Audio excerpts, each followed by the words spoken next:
नमस्कार दोस्तों, stock market studies में फिर से एक बार आपको बहुत-बहुत स्वागत करता हूँ। तो आप सब लोग कैसे हैं? मुझे ज़रूर कमेंट्स करके बताना। तो आज मैं फिर से आपके सामने कुछ आपके ही डिमांड के वाइज़ मैं कुछ कंपनीज़ के अपडेट शेयर करूँगा। तो बहुत सारे दोस्तों का कमेंट्स था कि सर इस कंपनी के ऊपर एक बार चर्चा ज़रूर करिए। तो चलो मैं आज आपके सामने लाइव मैं टेक्निकली चार्ट किस तरीके से बनाता हूँ और किस तरीके से मैं यूज़ करता हूँ, मैं आज का लाइव दिखाऊँगा। तो इस वीडियो को पूरा देखिए और अभी तक आपने चैनल को सब्सक्राइब नहीं किया तो ज़रूर कर लीजिएगा। तो चलो फटाफट शुरू करते हैं। इस चैनल के इस वीडियो में कौन-सा कंपनी है। तो फर्स्ट जो कंपनी है उसका नाम है टाटा मोटर्स। आप सभी जानते हैं टाटा मोटर्स जिस तरीके से खुद को रिप्रेज़ेंट कराया, तो कहाँ पे 400 का आस-पास था 1 साल के पहले और आज 800 के आस-पास है, मतलब फंड 2x कर दिया। और देखिए कंपनी जो कोविड के टाइम में था, कोविड के टाइम में ₹64 तक चला गया था और आज वहाँ से जर्नी करके 800 तक लेके आए। तो लास्ट 3 इयर्स में लास्ट 3 इयर्स कंप्लीट होने के बाद अब देखा जाए तो 64 छोड़ दीजिए 70 से 80 से भी अगर पकड़ लूँ, तो कंपनी 10 टाइम्स से भी ज़्यादा रिटर्न दे चुके हैं। तो कहाँ से कहाँ तक जर्नी कंपनी कर चुके हैं। तो यही होते हैं पावर। तो देखिए टाटा मोटर्स का सबसे बड़ी फ़ायदा कहाँ से आते हैं? आप सोचेंगे कि सर कंपनी का जो फ़ायदा हो रहा है वो ट्रक्स, बसेस के ऊपर और साथ ही साथ जितने सारे उसके गाड़ियाँ मतलब जो जो पैसेंजर व्हीकल्स है उसके ऊपर। हाँ, पैसेंजर व्हीकल्स के ऊपर ही कंपनी सबसे ज़्यादा रेवेन्यू जनरेट कर रहा है और सबसे ज़्यादा अगर कंपनी का कुछ रेवेन्यू जनरेट हो रहा है, वो है उसका 2 लग्ज़रीज़ गाड़ियों में, वो है जैगुआर एंड लैंड रोवर। तो जैगुआर एंड लैंड रोवर ये दोनों जो गाड़ियाँ हैं ना, इस गाड़ियों में ऊपर ही सबसे ज़्यादा रेवेन्यू जनरेट हुआ। अभी एक अपडेट आया जो क्वार्टर 4 के जो रिजल्ट आने वाला है, उस रिजल्ट के हिसाब से देखा जाए तो क्वार्टर 3 का जो रिजल्ट आने वाला है, उस रिजल्ट के हिसाब से एक अपडेट आया, वो अपडेट बहुत इंपॉर्टेंस है।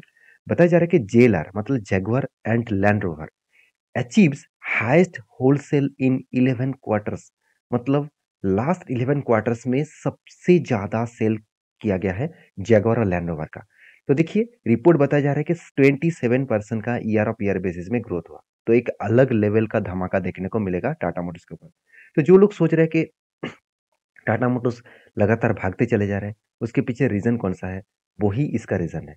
यही इसका रीज़न है, इस रीज़न के बेसिस में कंपनी आगे बढ़ रहा है। तो मैं ज़रूर कहूँगा इस कंपनी के ऊपर जो यहाँ पे ग्रोथ हुआ है और ये भी बताया जा रहा है कि जो सेल्स का ग्रोथ है, retail sales Jaguar and Land Rover quarter 3 में आप देखेंगे तो 29% के आसपास यहाँ पे यूनिट सेल्स किया गया था। करीबन टोटल जो यूनिट सेल्स है रिटेल सेगमेंट में 29% और उसमें जैगुआर एंड लैंड रोवर का सबसे ज़्यादा सेल्स देखने को मिला। और देखिए कितना सेल है 1 लाख 1043 के आसपास टोटल सेल्स देखने को मिला। एक अलग लेवल का इस प्रोडक्ट के land rover and Jaguar and Land rover का जो गाड़ियाँ है, उसमें अलग लेवल का यहाँ पे धमाका सेल्स देखने को मिला और इसी सेल्स के कारण टाटा मोटर्स लगातार भागते चले जा रहे हैं। तो लोगों के मन में जो मिसकंसेप्शन था कि टाटा मोटर्स भागते चले जा रहे हैं, तो इसके पीछे रीज़न कौन-सा है? वो रीज़न यहाँ पे छुपे हुए हैं क्योंकि कंपनी देखिए जो क्वार्टरली रिज़ल्ट में परफॉर्मेंस किया, तब भी एक अंदाज़ा लग गया था कि सेल्स में इतना बड़ा जंप देखने को मिला। एक्सपेंस को कंट्रोल करने के बाद कंपनी प्रॉफिट मार्जिन जो नेगेटिव में था, वहाँ से 3,800 करोड़ का प्रॉफिट किया। तो एक अलग लेवल का जर्नी देखने को मिला और इसी जर्नी के कारण शेयर में एक मैसिव जंप देखने को मिला। उसके बेसिस में इंस्टीट्यूशन भी इस कंपनी के ऊपर लगातार बाइंग करना स्टार्ट किए। अभी देखिए इंस्टीट्यूशन ने इस कंपनी के ऊपर बाइंग स्टार्ट किए जिसके चलते शेयर में भी एक मैसिव मोमेंटम देखने को मिला। और मेरा एंट्री लेवल कहाँ पे था? मैंने आपको ये भी बताया कि 2000 मतलब 18 से लेकर एक्चुअली 2015 से लेकर एक क्या क्या बना? एक कप बना, उसके बाद सॉरी एक हैंडल बना, उसके बाद एक माफ़ी चाहता हूँ, यहाँ पे एक शोल्डर बना, उसके बाद एक हेड बना, उसके बाद यहाँ पे छोटा-सा शोल्डर बना और फाइनली शोल्डर बनने के बाद यहाँ पे क्या हुआ? यहाँ पे देख सकते हैं, यहाँ पे छोटा-सा एक शोल्डर बनने के बाद ब्रेकआउट हुआ, ब्रेकआउट कन्फर्मेशन भी हुआ। उसके बाद देखिए धीरे-धीरे करके कंपनी आगे बढ़ रहा है। अभी देखिए मेरा जो टारगेट है, वो टारगेट बहुत बड़ा एक टारगेट लेकर मैं चल रहा हूँ। वो टारगेट करीबन-करीबन आप देख सकते हैं 1143 के आसपास मेरा टारगेट है। तो इतना बड़ा टारगेट लेके चल रहा हूँ और वो टारगेट भी कोई छोटा-मोटा टारगेट नहीं है। वो टारगेट निकल के आ रहा है करीबन 90% के आसपास। तो सोचिए ये टारगेट अगर मुझे 3 साल में भी मिले, फिर भी मुझे 30% के आसपास टारगेट मिलेगा।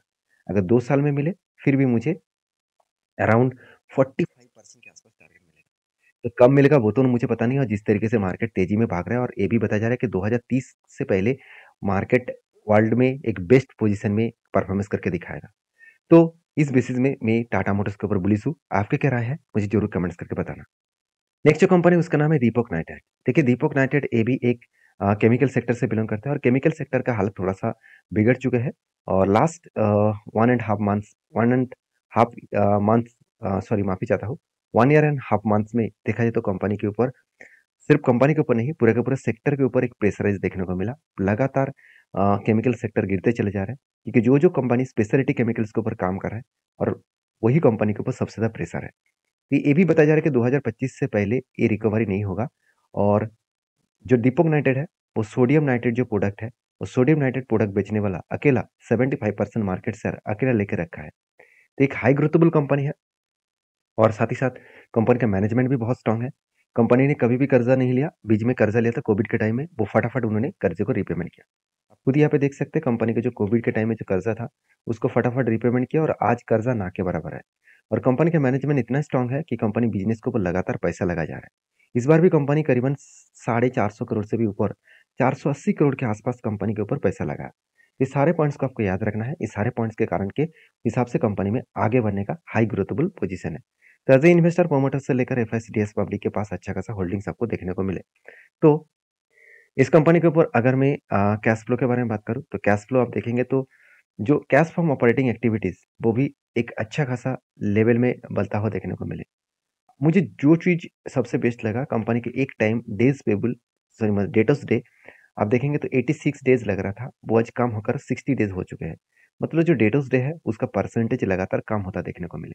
अभी यही पॉइंट्स कंपनी को एक ग्रोथेबल सिचुएशन में आगे बढ़ने का कोशिश करेंगे।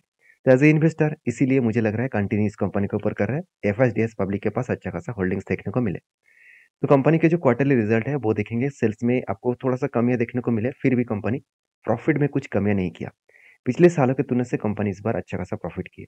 अब ये देखना है कि कंपनी का क्वार्टर थ्री का जो रिजल्ट आने वाला है, उस रिजल्ट में कुछ कंपनी किस तरीके से परफॉर्मेंस की है। क्योंकि लास्ट कुछ फ्यू डेज में कंपनी अलग लेवल का प्रॉफिटेबिलिटी ग्रोथ किया, वॉल्यूम को ग्रोथ किया। 23% के आसपास वॉल्यूम था, वो बढ़ के हो चुके 33% के आसपास। अभी इस कंपनी के टेक्निकली चार्ट पैटर्न्स के बारे में बात करूँ तो फाइनली यहाँ पे क्या बना, कप विथ हैंडल पैटर्न्स बना, और ब्रेकआउट हुआ। ब्रेकआउट कंफर्मेशन होने के बाद एक करेक्शन भी हुआ था, और उसके बाद देखिए धीरे धीरे करके कंपनी एक अप जर्नी भी यहाँ पे दिखा रहा है। तो मेरे हिसाब से एक अच्छा खासा टारगेट यहाँ पे अचीव होने का चांसेस है, और मैं 2800 रुपीज के आसपास टारगेट लेके चल रहा हूँ, और जो टारगेट बन रहा है करीबन 23% के आसपास। तो अभी कितने टारगेट बनेगा, कब बनेगा, वो तो आपको यहाँ पे दिख रहा है। तो मैंने आपको सारे अपडेट्स पहले भी दे चुका था, और मैं आपको हमेशा बोलता हूँ कि मेरी तरफ से जितने सारे स्टॉक के बारे में मैं टेक्निकली चार्ट पैटर्न आपके साथ शेयर करता हूँ, ये किसी तरीके से बाई एंड सेल का रिकमेंडेशन नहीं है। अगर आपको काम करना है, आपके खुद के ओपिनियन के हिसाब से करना पड़ेगा, क्योंकि मैं कोई सेबी रजिस्टर्ड पर्सन नहीं कि मैं आपको टिप्स दूँ। आपको काम करना है तो आपको जो एडवाइजर है उसके साथ बातचीत करके काम करिए, क्योंकि हर किसी का अलग अलग ओपिनियन है। मेरे ओपिनियन आपके साथ शेयर करो, आपका जो ओपिनियन है वो भी मुझे शेयर कर सकते हैं। अगर आप सीखने के लिए आए हैं, तो आप सीखिए। इस तरीके से पैटर्न्स को बैक टेस्टिंग करिए। अगर आपको लगे कि हाँ, पैटर्न्स अच्छा है और टेक कंपनी का फंडामेंटल अच्छा है, तब इस कंपनी के ऊपर ट्रेड लेना चाहिए, तो आप जरूर कंटिन्यू कर सकते हैं। तो नेक्स्ट जो कंपनी उसके बारे में बात करें, उसका नाम है IRCTC, Indian railway catering and tourism corporation. तो लगातार कंपनी मार्केट में करेक्शन होने के बाद भी आईआरसीटीसी लगातार भागते चले जा रहे हैं। इसका अगर मैं चार्ट पैटर्न्स के बारे में चर्चा करूँ, तो कंपनी के ऊपर एक चार्ट पैटर्न बना था, वो शानदार तरीके से टारगेट को अचीव किया। वो किस तरीके से पैटर्न बना, शोल्डर, उसके बाद एक बिग हेड बना, उसके बाद एक शोल्डर बना, फाइनली ब्रेकआउट हुआ और इजी तरीके से टारगेट अचीव किया। और सिर्फ एक मंथ के अंदर अंदर कंपनी 24% के आसपास टारगेट दिया।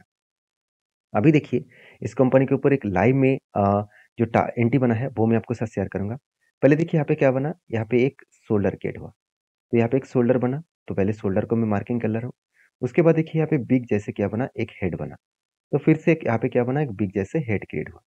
तो हेड बनने के बाद फिर से यहाँ पे छोटा सा एक शोल्डर क्रिएट किया, और शोल्डर होने के बाद देखिए फाइनली ब्रेकआउट भी हो चुके हैं। तो फाइनली जो ब्रेकआउट हुआ, फाइनली आप ध्यान से देखेंगे तो ब्रेकआउट होने का कोशिश वो कर रहा है। तो यहाँ पे अगर ब्रेकआउट करे और ब्रेकआउट कंफर्मेशन करे, तो एक बड़ा सा एंटी में फिर से लेने वाला हूँ। और मेरा टारगेट कहाँ तक रहेगा, मैं टारगेट भी आपको किस तरीके से लेंगे अभी उसको भी बता देता हूँ। जब भी इस तरीके से पैटर्न्स को आप ढूंढेंगे, तो यहाँ पे टारगेट को मार्किंग कर लेना। यहाँ पे इस जो हेड का मार्क रेंज है, इसको मार्किंग कर लेना और ऊपर बिठा देना, तो आपको बन जाएगा टारगेट। वो टारगेट निकल के आ रहा है कितना, 39% के आसपास, और 1275 के आसपास इसका टारगेट बन सकता है। तो मेरे हिसाब से एक एक टारगेट बढ़िया से बन सकता है, और टारगेट जो बनेगा प्रीवियस नहीं, इसका लाइफ टाइम जो हाई है उसी लेवल में टारगेट बन रहा है। तो हायर पॉसिबिलिटी है उस टारगेट को अचीव करने का वो कोशिश करेंगे। अभी तक एंटी नहीं हुआ है, तो जब एंटी बनेगा तो फिर से मैं एक बार आपके साथ वीडियो बना कर शेयर करूंगा।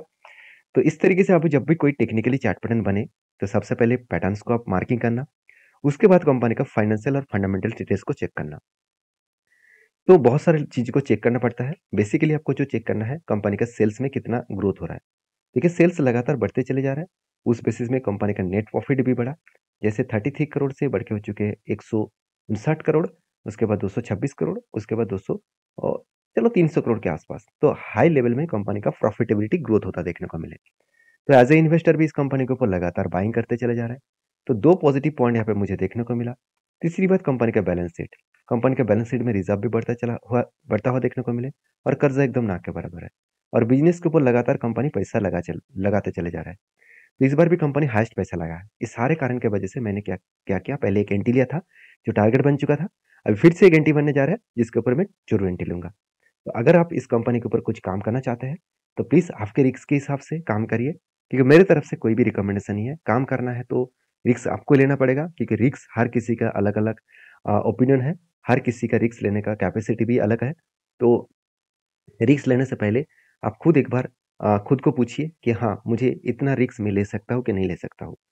तो नेक्स्ट जो कंपनी है उसके बारे में चर्चा करूँ, उसका नाम है आप देख सकते हैं इंटीग्रा एसेंशिया लिमिटेड। तो इंटीग्रा एसेंशिया लिमिटेड जो एक देखा जाए तो ट्रेडिंग कंपनी है।